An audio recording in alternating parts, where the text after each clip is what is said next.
Hello Spinal Cord Warriors and welcome to another video. Today I'm going to explain the reasons why I commissioned my own MRI report. We're going to have a look at the MRI scan itself and what it found and what I did with the report from that point on. As always, I hope you like the video, and if you do, then please like and subscribe. So back in March 2022, I came back from my latest skiing trip to Austria, and like a lot of people at the time, I came back with a dose of COVID.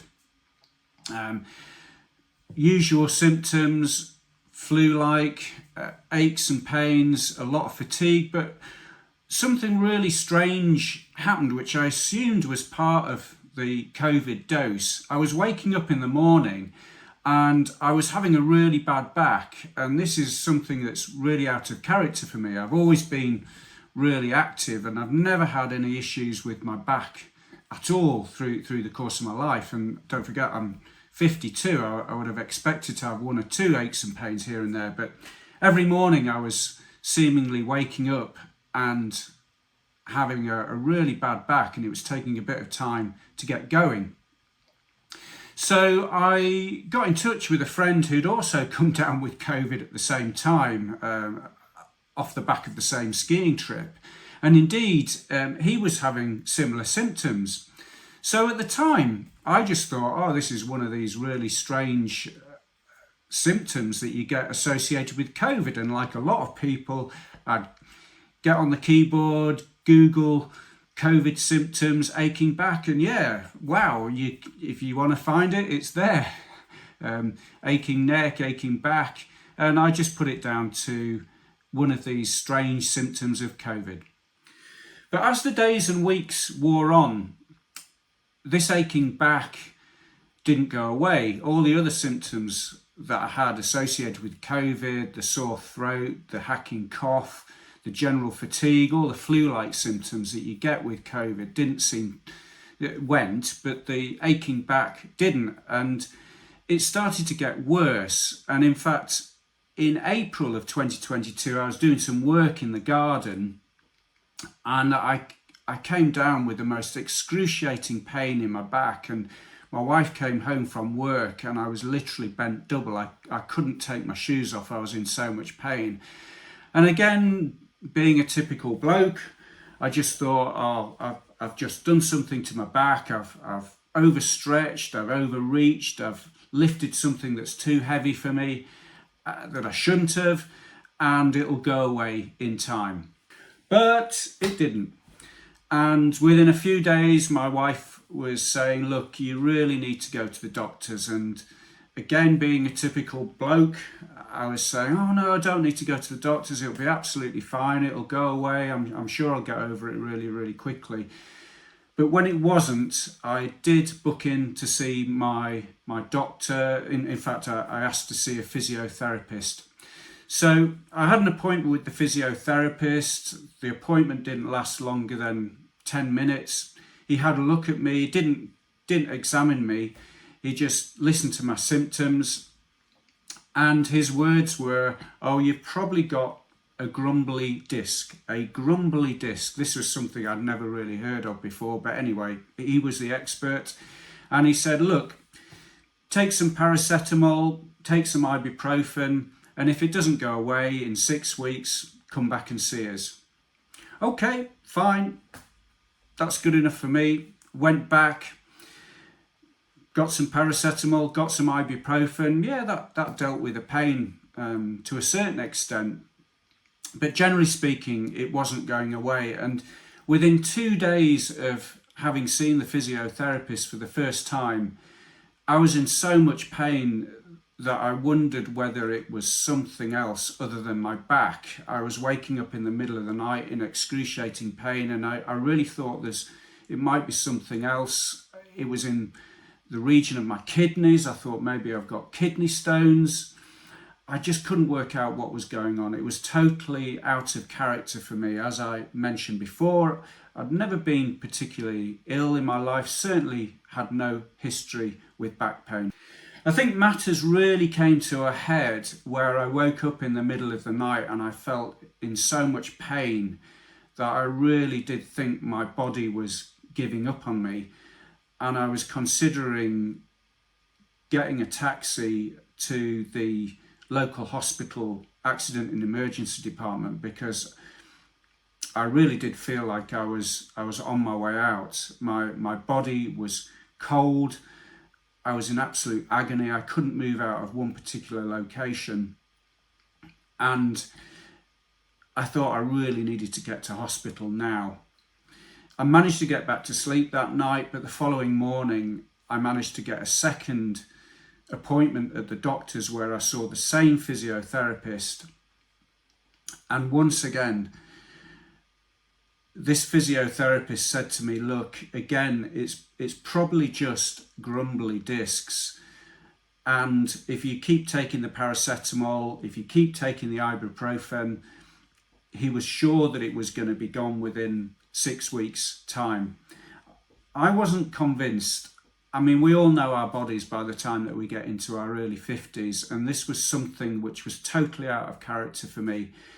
And I felt there was something more seriously wrong with my back. And I mentioned to him at the time, is there any chance that I can get a scan? And his words to me at the time were, look, there is no way that you'll get an MRI scan on the NHS for pain associated with the bad back. Just keep taking the paracetamol and the ibuprofen, and if it's not gone within 6 weeks, then come back to us. So away I went again. Moving forward a few weeks, I was still in so much pain, and I was taking so many painkillers at that time. The doctor had actually prescribed me amitriptyline, naproxen, as well as the paracetamol and the ibuprofen. And I actually had to have a chart every day of what pills I was taking at what time to make sure that I wasn't overdosing, just in order to deal with the pain.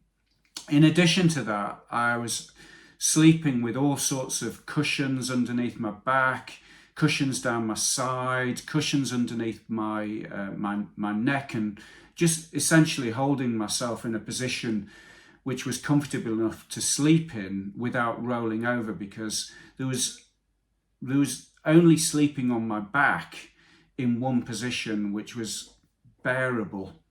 So it was at that point really that I thought, look, I've got to take control of this situation. If I'm not going to be able to get a scan through our own health service, then I was aware that I could possibly commission my own MRI scan.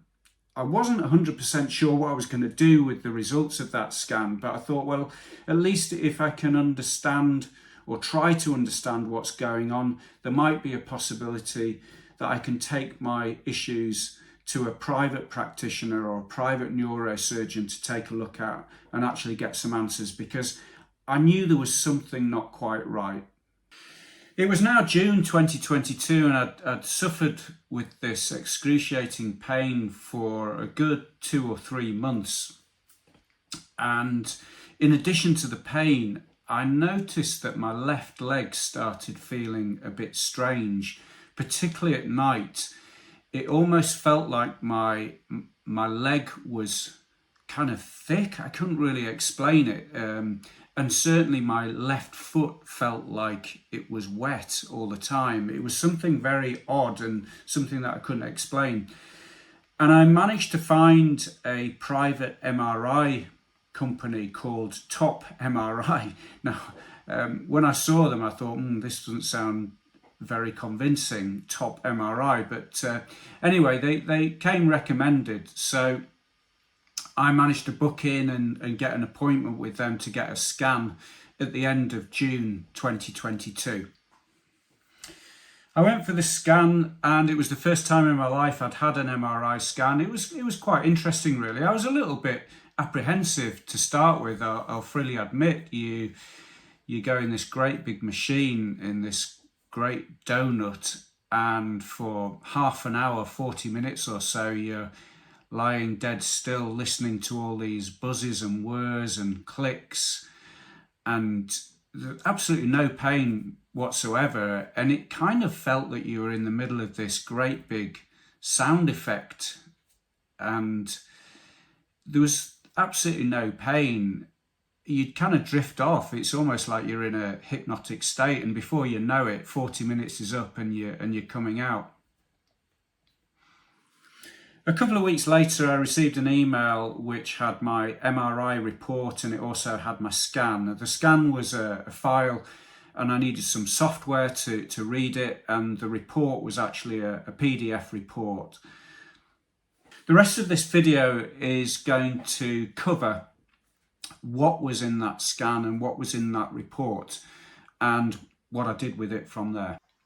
So just to familiarise ourselves with the spine, here's an image which I'm using with the kind permission of Disabled World, and you can see the spine, which is separated into 26 individual vertebrae. You've got the cervical spine at the top, which is your neck, and the 7 vertebrae there. You've got the thoracic spine, which is the bit that runs down the middle of your back, and that's separated into 12 thoracic vertebrae. Then you've got the lumbar spine, this section in yellow, where there's 5 vertebrae. You've got the sacrum bone and the coccyx at the bottom. So that's just to orientate ourselves when we have a look at the MRI slides which are to follow. So your spinal cord actually runs all the way down your back, following the line of the cursor to the rear of these vertebrae. And in the middle part of your back, the thoracic area, the spinal cord is actually at its thickest.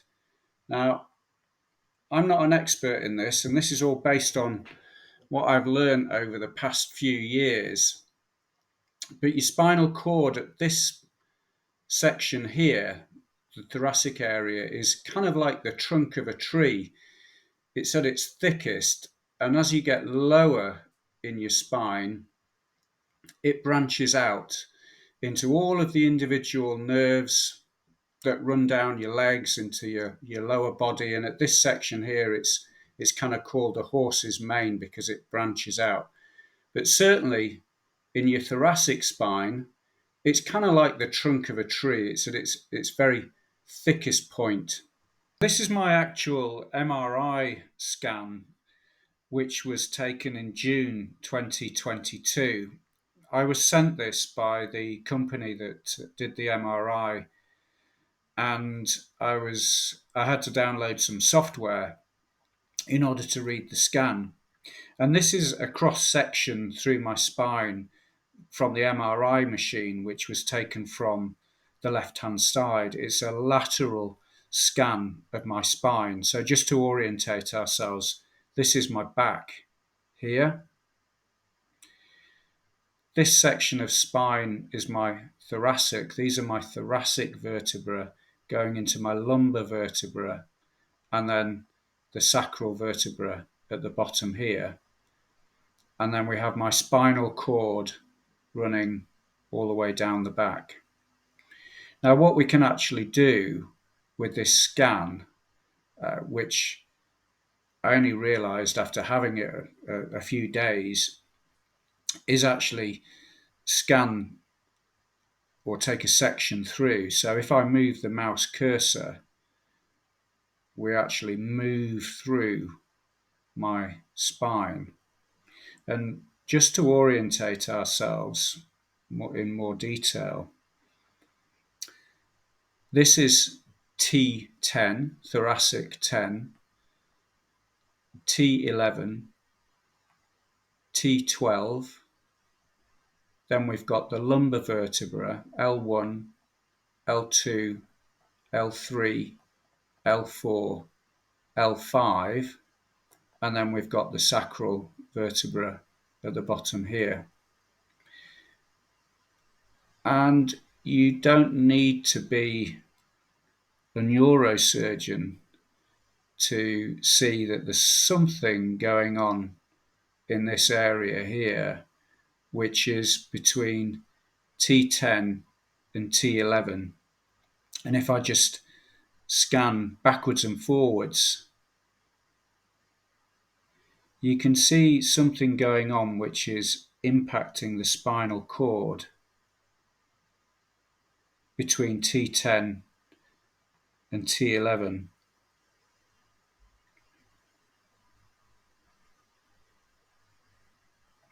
Now, the report that I received, so this area here, the report that I received described this as a large central and left paracentral caudally migrating disc extrusion seen compressing the cord with focal cord edema and causing severe spinal canal stenosis, which all sounds very dramatic. If I look at another section which comes from the same scan, this is looking top down, and on this particular image you can see a section through a vertebra. You can see my spinal cord, and if we just scan further down as we go, you can see the changes that are being made to the spinal cord as you go through each disc. And you'll see this section here, the disc is getting a little bit squashed off to the left. And at this point here, which I presume is between T10 and T11, it's actually compressed quite badly.